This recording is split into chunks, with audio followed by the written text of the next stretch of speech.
seems like my life is up for discussion because I am a follower of Jesus Christ and also HIV positive. I woke up this morning and I saw that I was tagged on a video by a fellow creator who was also HIV positive, accusing me of being repulsive for saying that a life of abstinence or monogamy will reduce the risk of transmission. I'm not sure where I said anything wrong. She also mentioned that just because someone is married doesn't mean that they're not going to get HIV. And to that, I completely agree. I've personally worked with countless women who caught HIV from their husbands. Just because someone is married does not mean that it's a biblical marriage. And this is exactly what Jesus meant when he spoke to the Pharisees, who are the religious leaders at that time.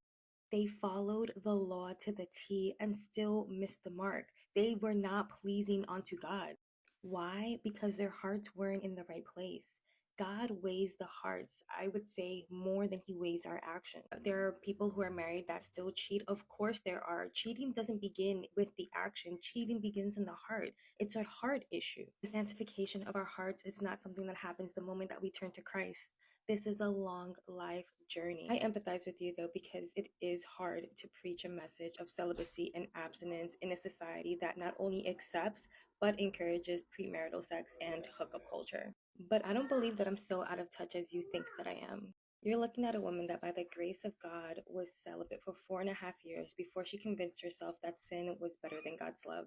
To the women and men that have gotten HIV from their spouses, I am deeply sorry. You didn't deserve it. You did all the right things and still got burned. Sometimes doing it all isn't enough, and that is why we need God's grace. Only then will we be able to understand the mysterious agony that comes from betrayal. Jesus understands that better than anyone. But anyway, I'm not just an HIV advocate. I'm also a Jesus advocate who happens to be HIV positive. I hope that clarifies any confusion. God bless you.